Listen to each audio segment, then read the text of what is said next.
Kisah legenda Edward Teach Blackbeard. Bajak laut kejam dan gila yang meneror laut lepas.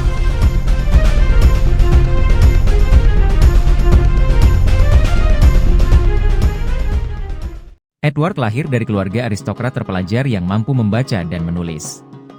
Keterampilan itu hanya dimiliki sedikit orang saat itu.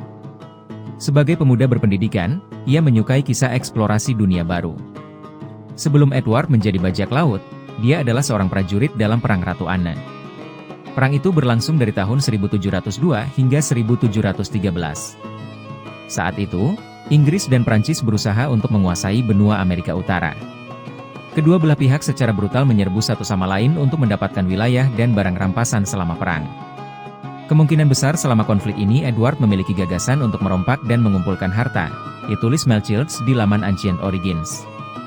Setelah perang ini berakhir, Edward kembali ke kehidupan sipil.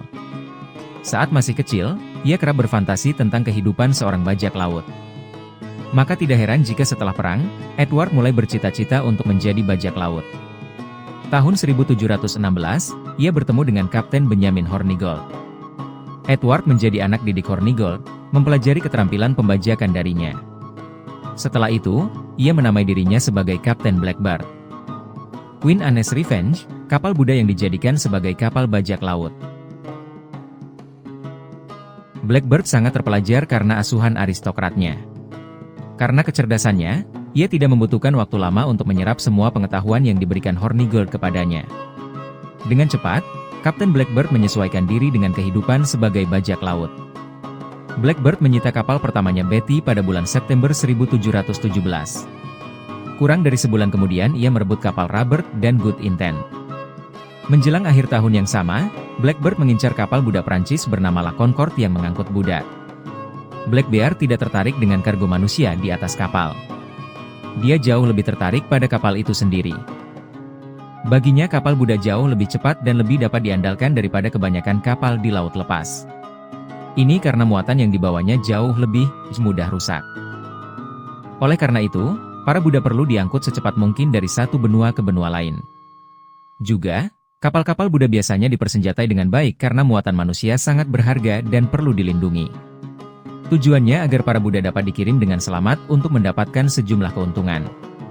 Blackbeard percaya bahwa kapal tangguh seperti La Concorde akan memberinya kekuatan yang dibutuhkan untuk menguasai dunia maritim. Terbukti, kapal tersebut membuatnya menjadi kekuatan yang harus diperhitungkan. Setelah berhasil membajak kapal Buddha, Blackbeard melengkapi kapal barunya dengan lebih banyak meriam. Ia menambah lebih banyak ruang dek dan menamakannya kapal barunya itu Queen Anne's Revenge.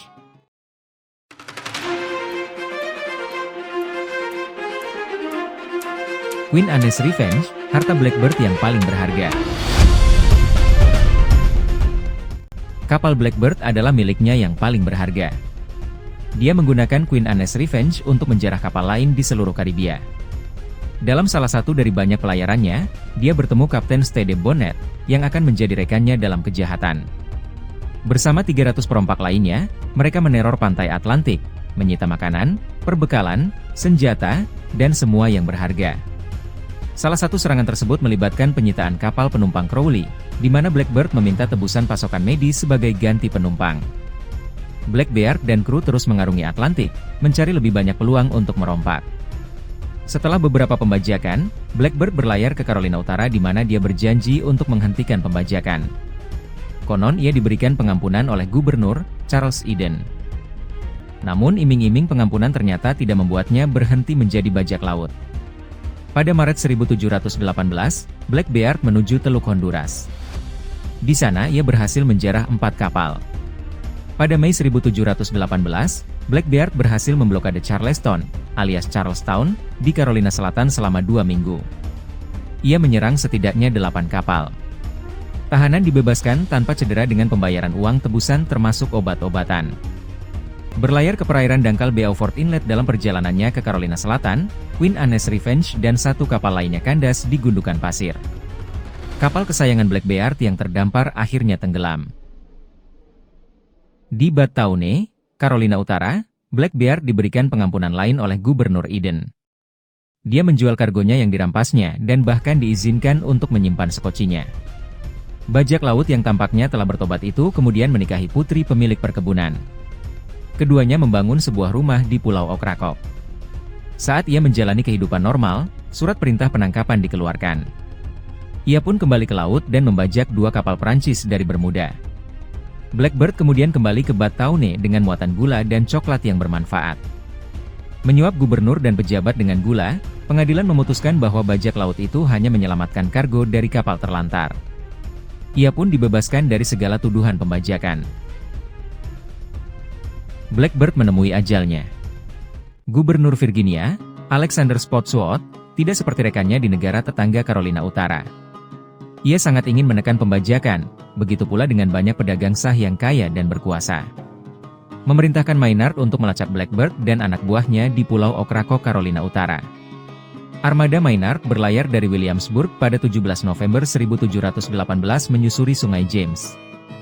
Maynard berlayar dengan 2 kapal Skoci bernama Ranger dan Jane yang bisa bernavigasi di perairan dangkal Pamlico Sound. Blackbird tidak menyadari bahwa ia sedang diintai oleh armada angkatan laut. Bersama 20 anak buahnya, ia menghabiskan waktu untuk minum-minum dan berpesta pora. Blackbird dan Maynard akhirnya saling berhadapan dan bertarung. Malang bagi Blackbird, ia tertembak dan terluka oleh pedang yang menusuk lehernya. Meski terluka, bajak laut itu terus berjuang. Butuh 5 tembakan pistol dan 20 tebasan pedang untuk membuat Blackbeard akhirnya terjatuh. Pemenggalan menjadi pukulan terakhir yang menewaskan bajak laut kawakan itu. Letnan Maynard menempelkan kepala Blackbird di haluan kapalnya sebagai peringatan untuk bajak laut lainnya. Untuk bajak laut yang begitu terkenal, Blackbird hanya menikmati sedikit keberhasilan.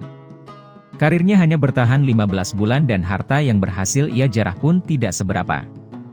Tidak ada bukti bahwa Blackbird telah mengubur harta karun yang luar biasa, tulis Mark Cartwright di laman Britannica. Juga tidak ada bukti bahwa dia telah menyiksa atau menganiaya tawanannya dengan kejam. Setelah kematiannya, Blackbird dengan cepat menjadi legenda. Ia dikenal sebagai bajak laut jahat dan gila yang meneror laut lepas.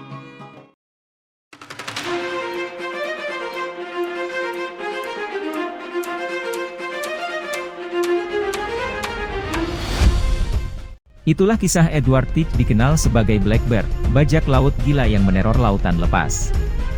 Terima kasih sudah menonton dan sampai jumpa di video kisah selanjutnya.